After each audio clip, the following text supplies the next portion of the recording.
Eu quero ler um texto que se encontra no Evangelho de Mateus, capítulo de número 4. Né? É um texto bastante conhecido, onde nós vemos aqui a tentação de Jesus no deserto. Tá? Mateus, capítulo de número 4, diz assim, ó. 4, versículo 1. Você não precisa abrir a sua Bíblia, só fica ouvindo. Só presta atenção no que Deus ele vai falar ao nosso coração. Diz assim: Então Jesus foi levado pelo Espírito ao deserto para ser tentado pelo diabo. Depois de jejuar por 40 dias e 40 noites, teve fome. O tentador chegou-se a ele e disse: Se tu és o Filho de Deus, manda que estas pedras se transformem em pães. Respondeu-lhe Jesus: Está escrito, não só de pão vive o homem, mas de toda a palavra que sai da boca de Deus. Então o diabo o levou à cidade santa e o colocou sobre o pináculo do templo e lhe disse: Se tu és filho de Deus, lança-te daqui abaixo, pois está escrito, aos seus anjos dará ordem a teu respeito, e eles te tomarão nas mãos para que não tropeces em alguma pedra. Respondeu-lhe Jesus: Também está escrito, não tentarás o Senhor teu Deus. Levou novamente o diabo a um monte muito alto e mostrou-lhe todos os reinos do mundo e o seu esplendor. E lhe disse: Tudo isso te darei se prostrado me adorares. Então Jesus lhe disse: Vai-te, Satanás, pois está escrito, ao Senhor teu Deus adorarás e só a ele servirás. Então o diabo o deixou e chegaram os anjos e o serviram. Amém? Essa é a palavra de Deus para nós hoje. É um texto, como eu já disse, muito conhecido. Talvez, é bem provável que você já tenha escutado alguma pregação sobre este texto, mas eu quero primeiro dar um contexto aqui, dar um contexto histórico para você. Esse texto que nós estamos lendo está situado no Evangelho de Mateus, né?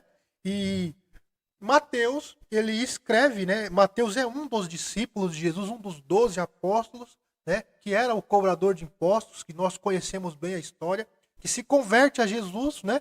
E agora começa a seguir Jesus e se torna um dos evangelistas. Nós temos 4 evangelhos na Bíblia: Mateus, Marcos, Lucas e João, né? E Mateus, ele conta, né, a história de Jesus, e a primeira coisa que Mateus conta depois do nascimento de Jesus é sobre a tentação. Ele mostra João Batista pregando no deserto e na sequência Jesus sendo batizado pelo próprio João, e depois ele já mostra que Jesus, logo após ser batizado, né? Se você ler o capítulo 3, você vai ver João Batista pregando, Jesus sendo batizado por João Batista, e logo aqui no capítulo 4, na sequência, nós vemos então Jesus sendo levado ao deserto para ser tentado.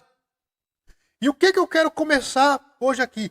Nesse texto existem algumas verdades muito importantes para nós hoje, que Jesus passou naquele momento, naquela situação, e essa situação muitas vezes se repete conosco, se repete na nossa vida. Pastor, você está dizendo que nós somos como Jesus? Não, eu não estou dizendo, mas eu estou dizendo que como Jesus passou por algumas provações, como Jesus foi experimentado, nós também seremos. O texto diz que Jesus ele vem, Jesus ele tem uma missão, e Jesus então é batizado por João. E agora é hora de Jesus iniciar o seu ministério aqui. Jesus, aos 30 anos, inicia o seu ministério e começa então a levar a vontade de Deus, a obra de Deus para todos os lugares, para os 4 cantos da terra.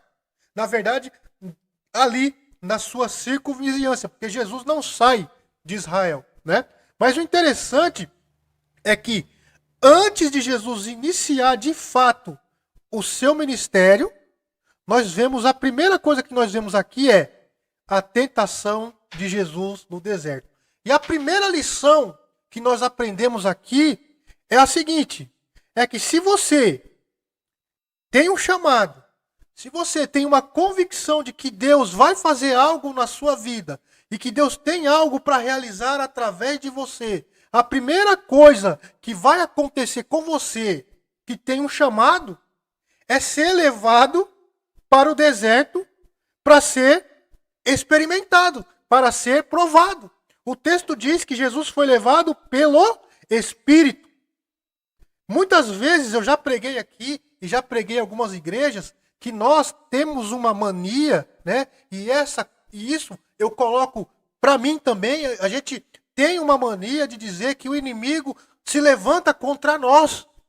E de fato ele se levanta mesmo. Eu não estou dizendo que o inimigo não se levanta. Mas o que eu estou dizendo é que muitas coisas na nossa vida, muitas situações que acontecem na nossa vida, não é ação maligna, mas é ação do próprio Deus para nos forjar, para nos preparar para uma grande obra. Se nós não formos experimentados, se nós não formos forjados, se nós não formos preparados, moldados, como é que nós vamos colocar a mão no arado e vamos fazer aquilo que Jesus mesmo disse, que faríamos obras maiores que ele fez?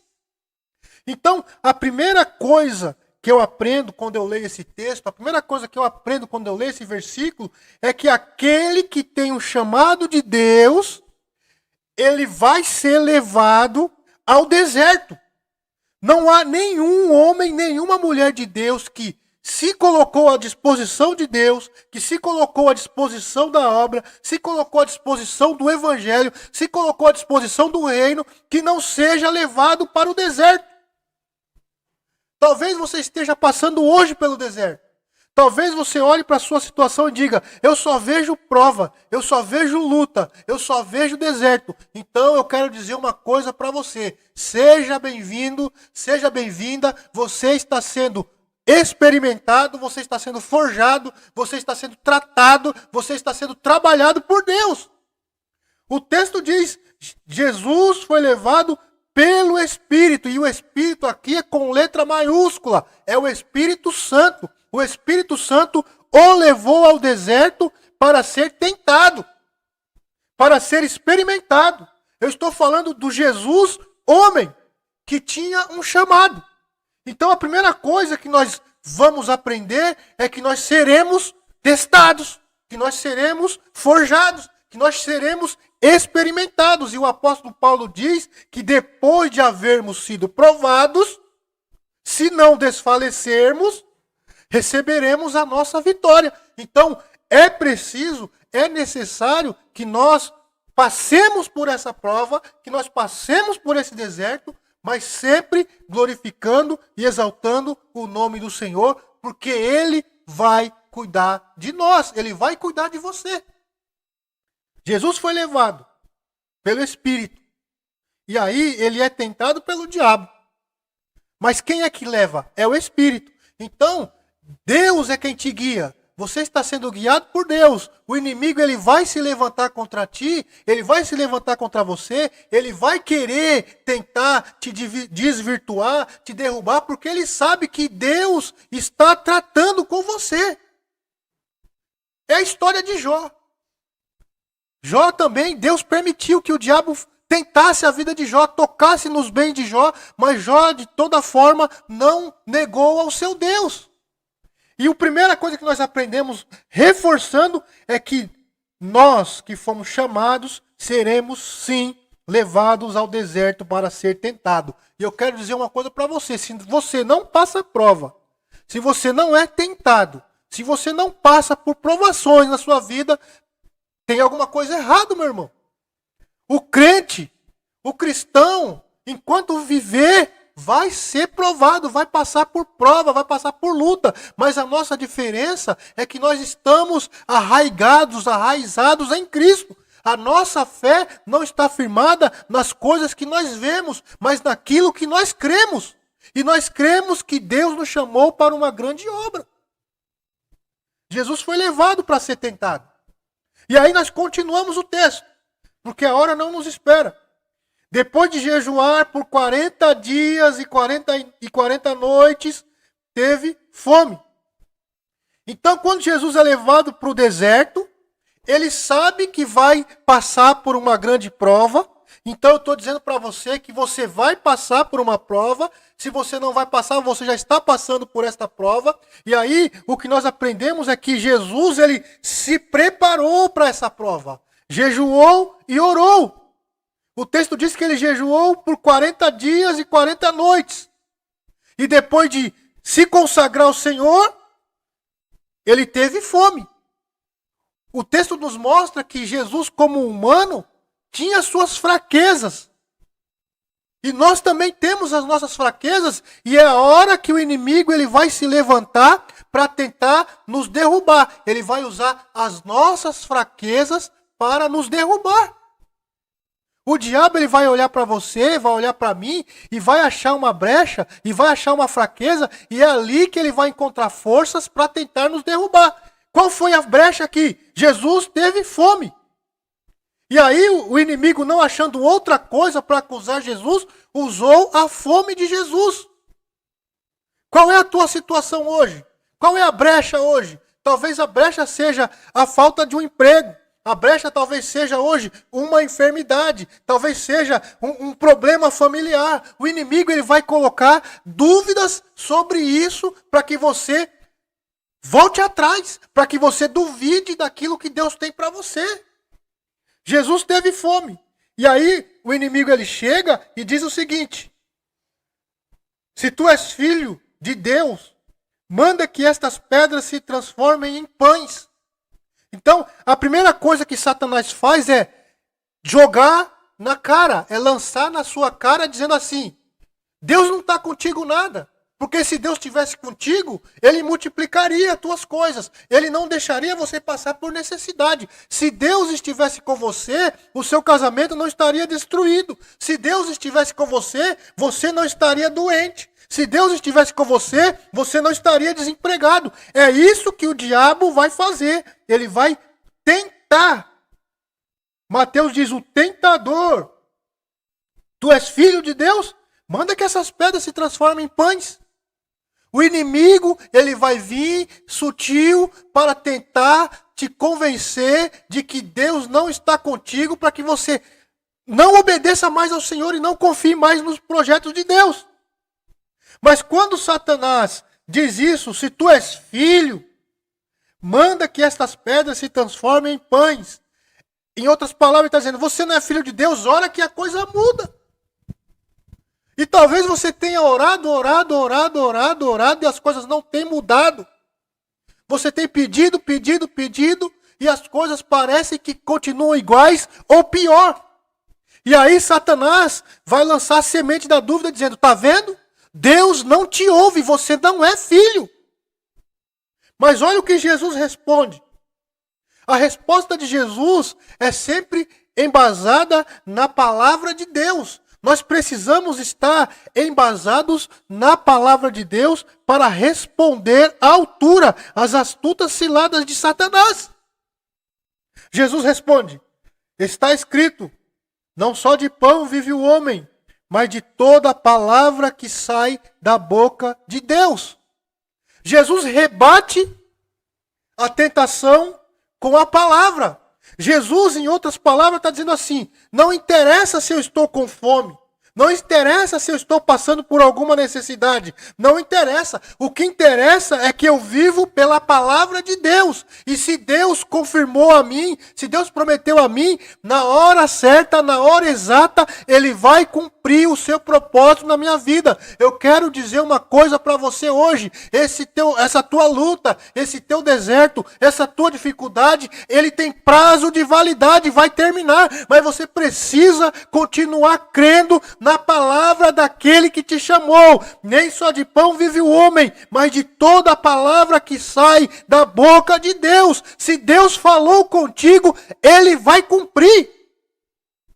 É isso que Jesus está dizendo. As pessoas vão chegar a você, o inimigo vai usar pessoas para te tentar. Para dizer, olha, tu não é homem de Deus, você não é mulher de Deus, por que você está passando por esta prova? Exatamente por isso. Porque Deus está te preparando para uma grande obra. Ele tem um grande projeto na tua vida. Nem só de pão vive o homem, mas de toda a palavra que sai da boca de Deus. Pode até passar necessidade hoje, mas eu tenho certeza que Deus não vai te deixar perecer. Deus não vai te deixar perecer.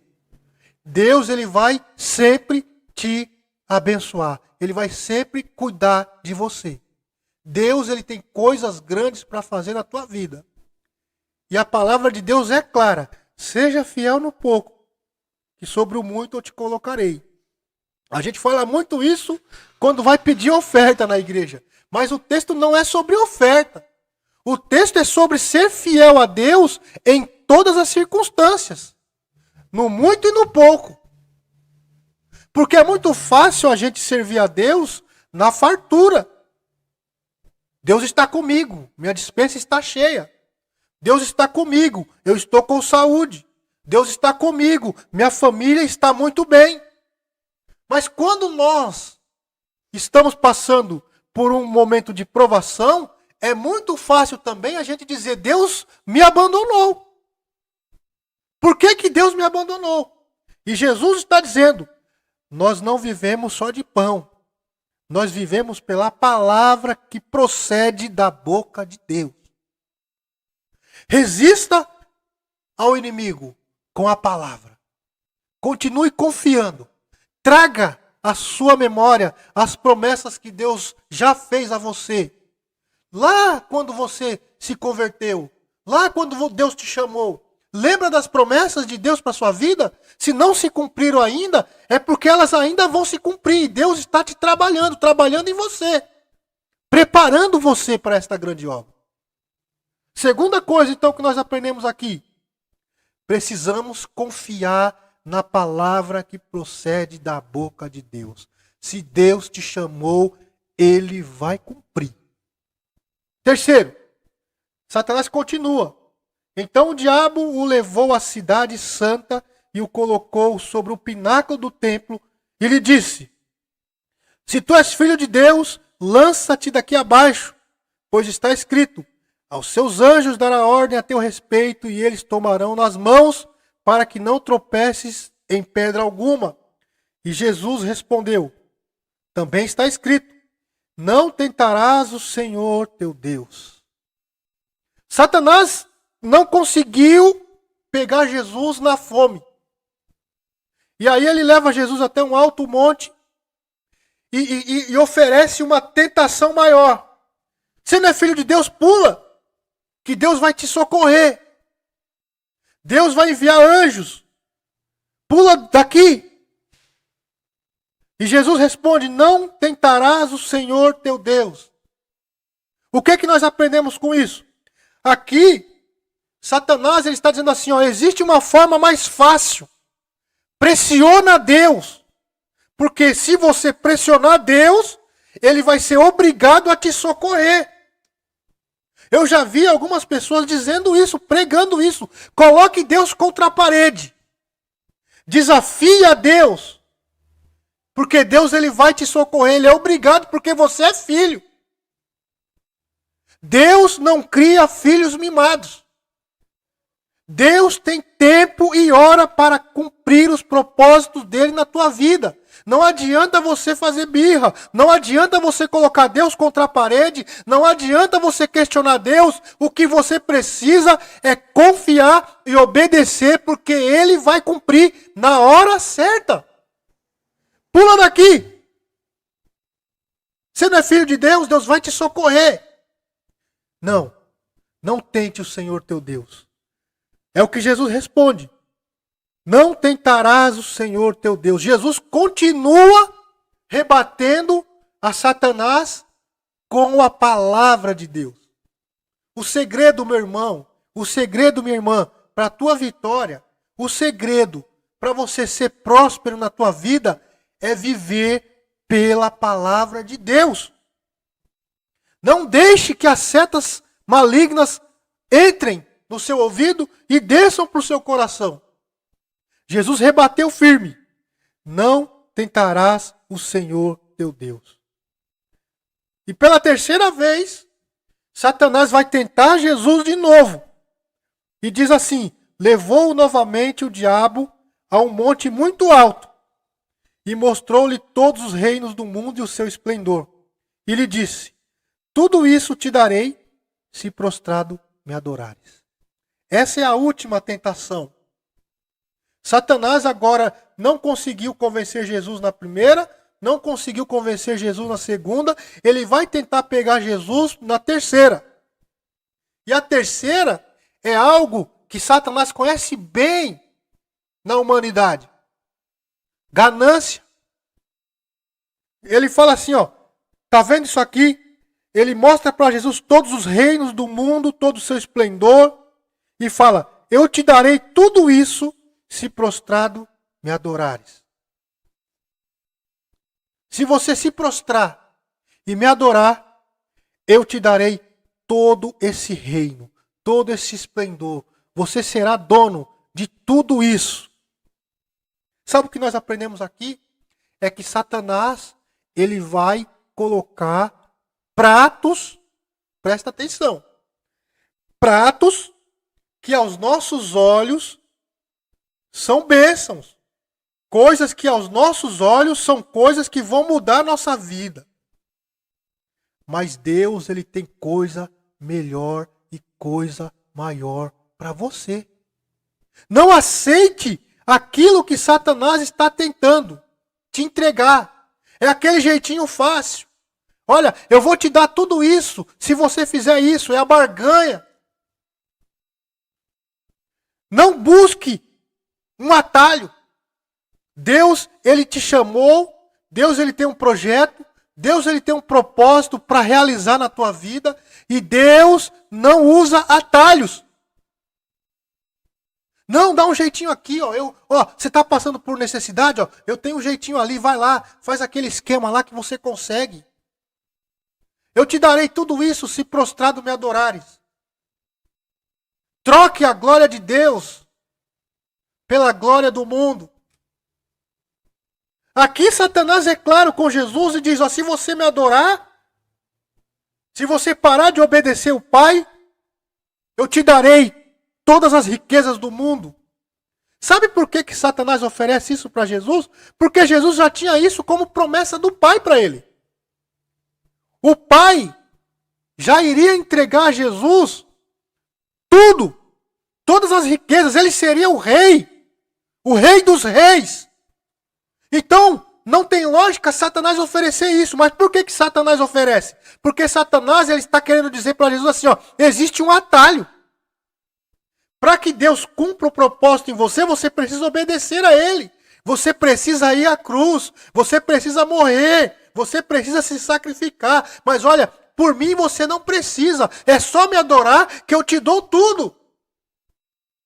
Quantas vezes nós estamos recebendo uma oferta parecida? Olha, não precisa mais servir a Jesus, não serve mais a Deus, não. Vai viver a sua vida, vai ser feliz.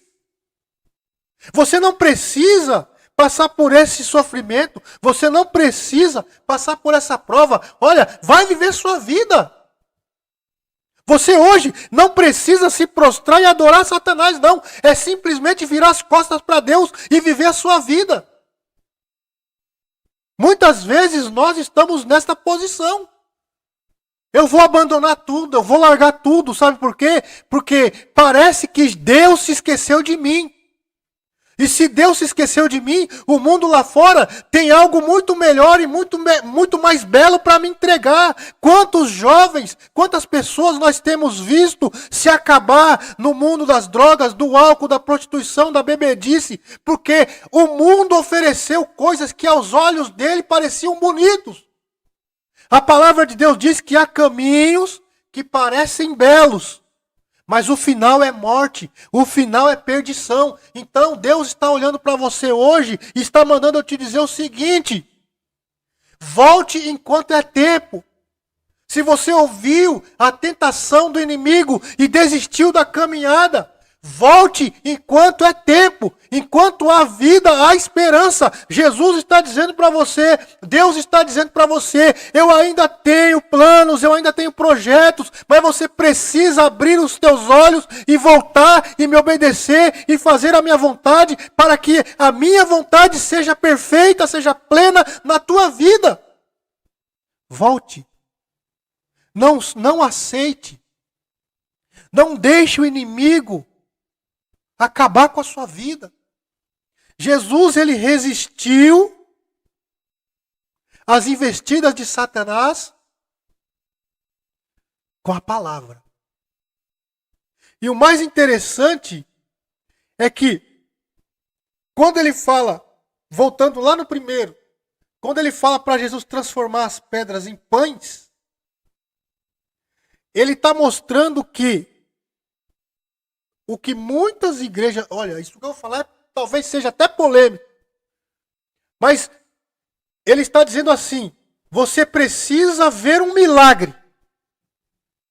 E quantos de nós só acreditamos em Deus porque vemos milagres? Transforme pedras em pães. É um milagre. E se é um milagre, eu acredito que Deus está no negócio. Mas nem tudo é milagre, meu irmão.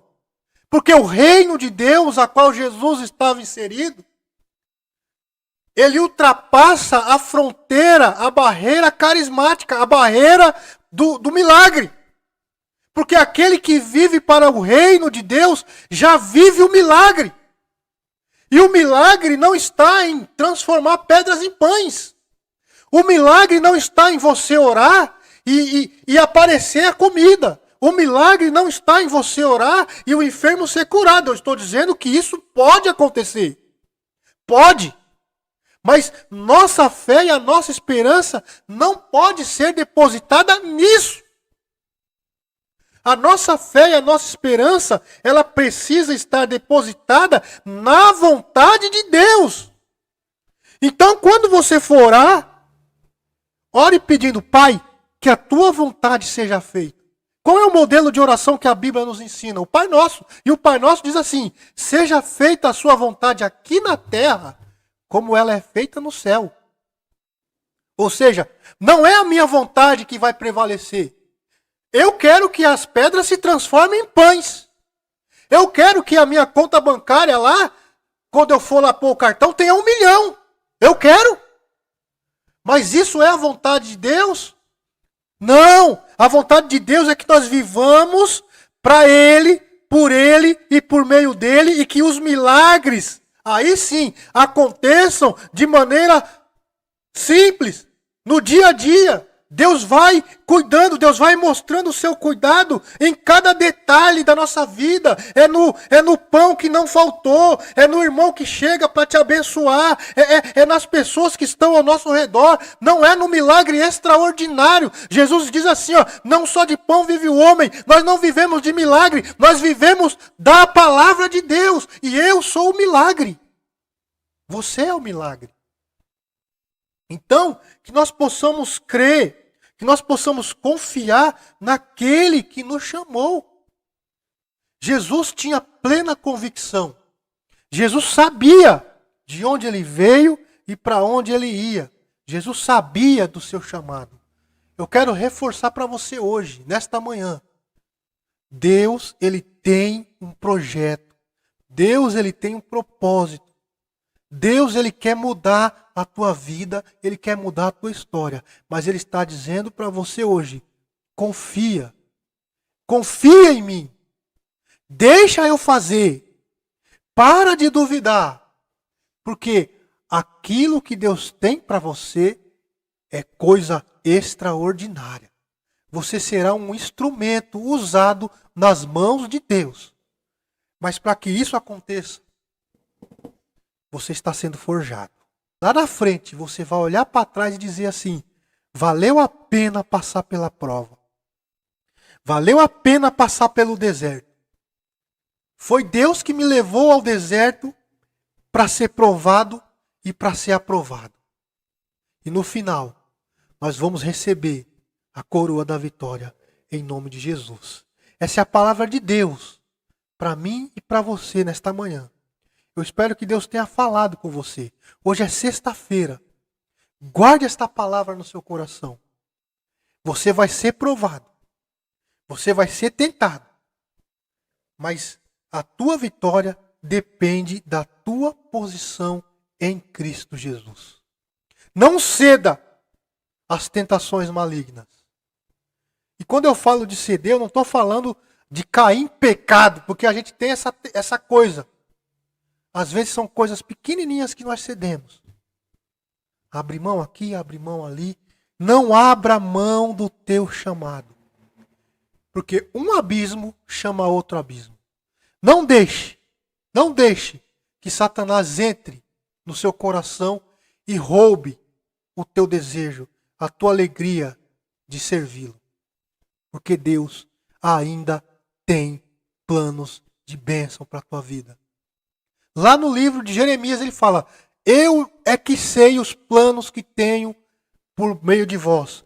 Planos de bênção, planos de vitória, para lhes dar um fim que não esperais. Deus tem coisa grande para realizar no nosso meio. O apóstolo Paulo fala lá em Filipenses: aquilo que olho não viu, aquilo que ouvido não ouviu e não chegou ao coração do homem, são as coisas que Deus tem preparado para aqueles que o amam. Então, fique com essa palavra em nome de Jesus.